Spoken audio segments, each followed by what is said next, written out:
حضور اکرم صلی اللہ علیہ وآلہ وسلم نے وحی کے رک جانے کے زمانے کے حالات بیان فرماتے ہوئے کہا کہ ایک روز میں چلا جا رہا تھا کہ اچانک میں نے آسمان کی طرف ایک آواز سنی اور میں نے اپنا سر آسمان کی طرف اٹھایا۔ کیا دیکھتا ہوں کہ وہی فرشتہ جو میرے پاس غار حرا میں آیا تھا وہ آسمان و زمین کے بیچ میں ایک کرسی پر بیٹھا ہوا ہے۔ میں اس سے ڈر گیا اور گھر آنے پر میں نے پھر کمبل اوڑھنے کی خواہش ظاہر کی۔ اس وقت اللہ پاک کی طرف سے یہ آیات نازل ہوئیں، اے لحاف اوڑھ کر لیٹنے والے، اٹھ کھڑا ہو اور لوگوں کو عذاب الہی سے ڈرا اور اپنے رب کی بڑائی بیان کر اور اپنے کپڑوں کو پاک صاف رکھ اور گندگی سے دور رہ۔ اس کے بعد وہی تیزی کے ساتھ پے در پے آنے لگی۔ صحیح بخاری حدیث نمبر 4۔ رسول اللہ صلی اللہ علیہ وآلہ وسلم نزول قرآن کے وقت بہت سختی محسوس فرمایا کرتے تھے، اور اس کی علامتوں میں سے ایک یہ تھی کہ یاد کرنے کے لیے آپ اپنے ہونٹوں کو ہلاتے تھے۔ ابن عباس رضی اللہ تعالیٰ عنہ نے کہا، میں اپنے ہونٹوں کو ہلاتا ہوں جس طرح آپ ہلاتے تھے۔ سعید کہتے ہیں، میں بھی اپنے ہونٹ ہلاتا ہوں جس طرح ابن عباس رضی اللہ تعالیٰ عنہ کو میں نے ہلاتے دیکھا۔ پھر انہوں نے اپنے ہونٹ ہلائے۔ ابن عباس رضی اللہ تعالیٰ عنہ نے کہا، پھر یہ آیت اتری کہ اے محمد، قرآن کو جلد جلد یاد کرنے کے لیے اپنی زبان نہ ہلاؤ، اس کا جمع کر دینا اور پڑھا دینا ہمارا ذمہ ہے۔ حضرت ابن عباس رضی اللہ تعالیٰ عنہ کہتے ہیں، یعنی قرآن آپ صلی اللہ علیہ وآلہ وسلم کے دل میں جمع دینا اور پڑھا دینا ہمارے ذمہ ہے۔ پھر جب ہم پڑھ چکے تو اس پڑھے ہوئے کی اتباع کرو۔ ابن عباس رضی اللہ تعالیٰ عنہ فرماتے ہیں، اس کا مطلب یہ ہے آپ اس کو خاموشی کے ساتھ سنتے رہو، اس کے بعد مطلب سمجھا دینا ہمارے ذمہ ہے۔ پھر یقیناً یہ ہماری ذمہ داری ہے کہ آپ اس کو پڑھو، یعنی اس کو محفوظ کر سکو۔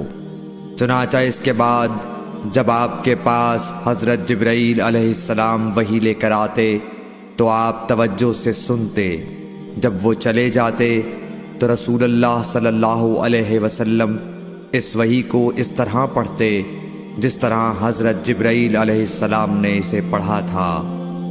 صحیح بخاری حدیث نمبر 5۔ رسول اللہ صلی اللہ علیہ وآلہ وسلم سب لوگوں سے زیادہ جواد سخی تھے، اور رمضان میں دوسرے اوقات کے مقابلے میں جب جبرائیل علیہ السلام آپ صلی اللہ علیہ وآلہ وسلم سے ملتے بہت ہی زیادہ جود و کرم فرماتے۔ جبرائیل علیہ السلام رمضان کی ہر رات میں آپ صلی اللہ علیہ وآلہ وسلم سے ملاقات کرتے اور آپ کے ساتھ قرآن کا دورہ کرتے۔ غرض حضرت صلی اللہ علیہ وآلہ وسلم لوگوں کو بھلائی پہنچانے میں بارش لانے والی ہوا سے بھی زیادہ جود و کرم فرمایا کرتے تھے۔ صحیح بخاری حدیث نمبر 6۔ ہرقل شاہ روم نے قریش کے قافلے میں ایک آدمی بلانے کو بھیجا، اور اس وقت یہ لوگ تجارت کے لیے ملک شام گئے ہوئے تھے، اور یہ وہ زمانہ تھا جب رسول اللہ صلی اللہ علیہ وسلم نے قریش اور ابو سفیان سے ایک وقتی عہد کیا ہوا تھا۔ جب ابو سفیان اور دوسرے لوگ ہرقل کے پاس ایلیا پہنچے جہاں ہرقل نے دربار طلب کیا تھا، اس کے گرد روم کے بڑے بڑے لوگ، علماء، وزراء و امراء بیٹھے ہوئے تھے۔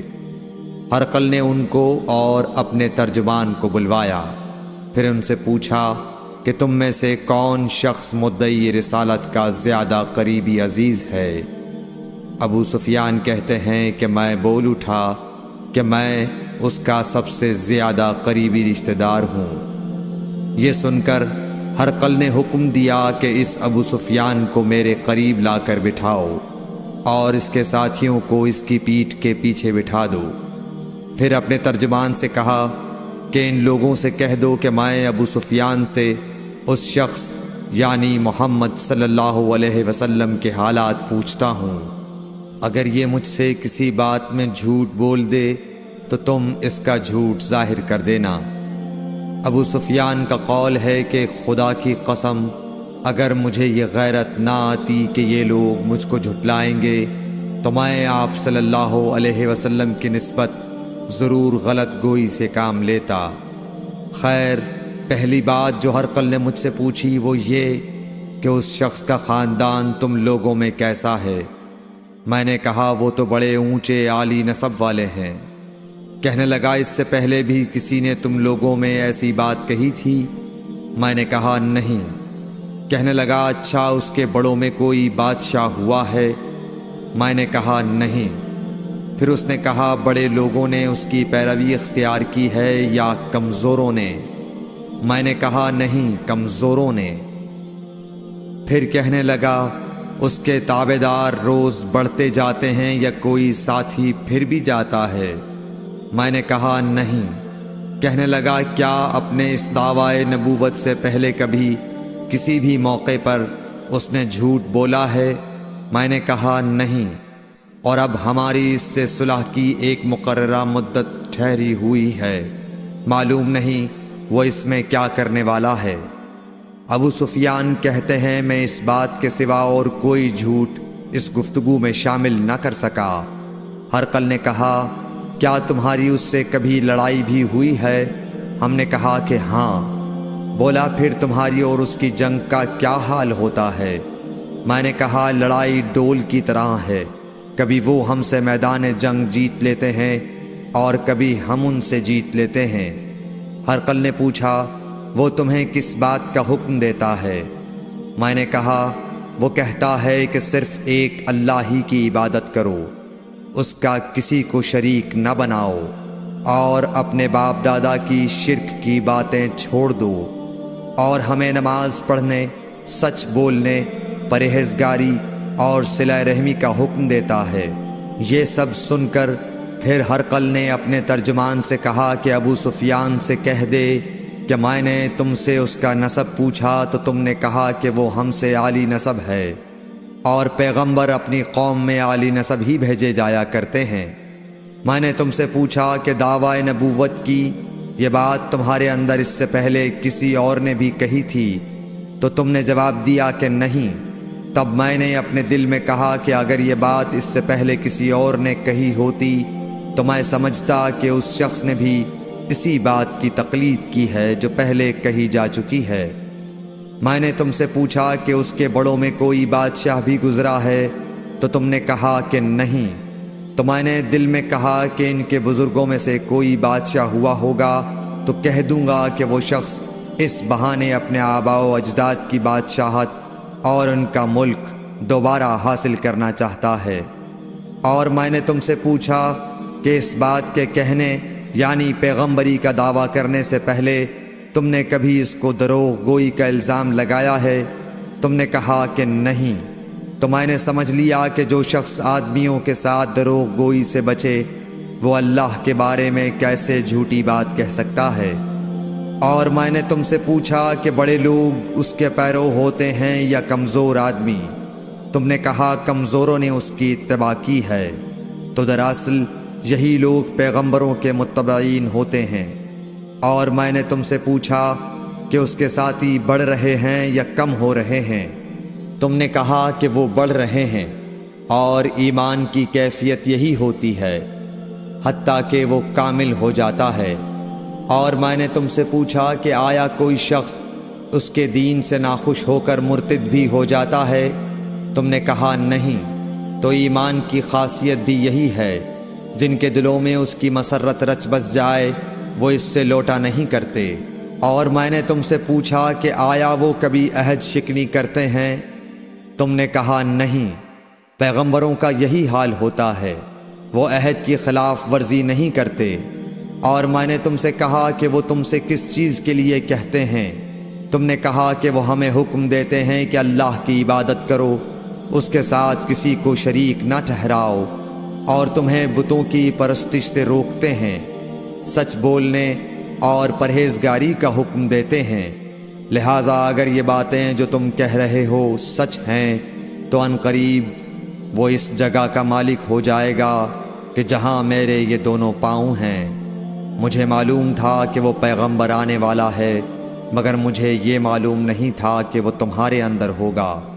اگر میں جانتا کہ اس تک پہنچ سکوں گا تو اس سے ملنے کے لیے ہر تکلیف گوارا کرتا۔ اگر میں اس کے پاس ہوتا تو اس کے پاؤں دھوتا۔ ہرقل نے رسول اللہ صلی اللہ علیہ وسلم کا وہ خط منگایا جو آپ نے وحیہ کلبی رضی اللہ تعالیٰ عنہ کے ذریعے حاکم بصرہ کے پاس بھیجا تھا، اور اس نے وہ ہرقل کے پاس بھیج دیا تھا۔ پھر اس کو پڑھا تو اس میں لکھا تھا، اللہ کے نام کے ساتھ جو نہایت مہربان اور رحم والا ہے۔ اللہ کے بندے اور اس کے پیغمبر محمد صلی اللہ علیہ وسلم کی طرف سے یہ خط ہے شاہ روم کے لیے۔ اس شخص پر سلام ہو جو ہدایت کی پیروی کرے۔ اس کے بعد میں آپ کے سامنے دعوت اسلام پیش کرتا ہوں۔ اگر آپ اسلام لے آئیں گے تو دین و دنیا میں سلامتی نصیب ہوگی، اللہ آپ کو دوہرا ثواب دے گا، اور اگر آپ میری دعوت سے روگردانی کریں گے تو آپ کی رعایا کا گناہ بھی آپ ہی پر ہوگا۔ اور اے اہل کتاب، ایک ایسی بات پر آ جاؤ جو ہمارے اور تمہارے درمیان یکساں ہے، وہ یہ کہ ہم اللہ کے سوا کسی کی عبادت نہ کریں اور کسی کو اس کا شریک نہ ٹھہرائیں، اور نہ ہم میں سے کوئی کسی کو خدا کے سوا اپنا رب بنائے۔ پھر اگر وہ اہل کتاب اس کتاب سے منہ پھیر لیں تو مسلمانوں، تم ان سے کہہ دو کہ تم مانو یا نہ مانو، ہم ایک خدا کے اطاعت گزار ہیں۔ ابو سفیان کہتے ہیں، جب ہرقل نے جو کچھ کہنا تھا کہہ دیا اور خط پڑھ کر فارغ ہوا تو اس کے ارد گرد بہت شور و غوغا ہوا، بہت سی آوازیں اٹھیں اور ہمیں باہر نکال دیا گیا۔ تب میں نے اپنے ساتھیوں سے کہا کہ ابو کبشہ کے بیٹے آن حضرت صلی اللہ علیہ وسلم کا معاملہ تو بہت بڑھ گیا۔ دیکھو تو اس سے بنی اصفر روم کا بادشاہ بھی ڈرتا ہے۔ مجھے اس وقت سے اس بات کا یقین ہو گیا کہ حضور صلی اللہ علیہ وسلم ان قریب غالب ہو کر رہیں گے، حتیٰ کہ اللہ نے مجھے مسلمان کر دیا۔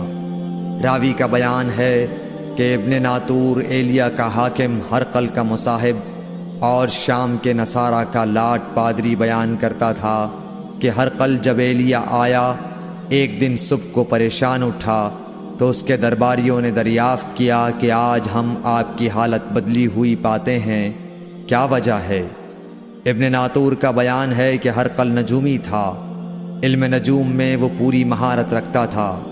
اس نے اپنے ہم نشینوں کو بتایا کہ میں نے آج رات ستاروں پر نظر ڈالی تو دیکھا کہ ختنہ کرنے والوں کا بادشاہ ہمارے ملک پر غالب آ گیا ہے۔ بھلا اس زمانے میں کون لوگ ختنہ کرتے ہیں؟ انہوں نے کہا کہ یہود کے سوا کوئی ختنہ نہیں کرتا، سو ان کی وجہ سے پریشان نہ ہوں۔ سلطنت کے تمام شہروں میں یہ حکم لکھ بھیجیے کہ وہاں جتنے یہودی ہوں سب قتل کر دیے جائیں۔ وہ لوگ انہی باتوں میں مشغول تھے کہ ہرقل کے پاس ایک آدمی لایا گیا جسے شاہ غسان نے بھیجا تھا۔ اس نے رسول اللہ صلی اللہ علیہ وسلم کے حالات بیان کیے۔ جب ہرقل نے سارے حالات سن لیے تو کہا کہ جا کر دیکھو وہ ختنہ کیے ہوئے ہے یا نہیں۔ انہوں نے اسے دیکھا تو بتلایا کہ وہ ختنہ کیا ہوا ہے۔ ہرقل نے جب اس شخص سے عرب کے بارے میں پوچھا تو اس نے بتلایا کہ وہ ختنہ کرتے ہیں۔ تب ہرقل نے کہا کہ یہی محمد صلی اللہ علیہ وسلم اس امت کے بادشاہ ہیں جو پیدا ہو چکے ہیں۔ پھر اس نے اپنے ایک دوست کو رومیہ خط لکھا، اور وہ بھی علم نجوم میں ہرقل کی طرح ماہر تھا۔ پھر وہاں سے ہرقل حمص چلا گیا۔ ابھی حمص سے نکلا نہیں تھا کہ اس کے دوست کا خط اس کے جواب میں آ گیا۔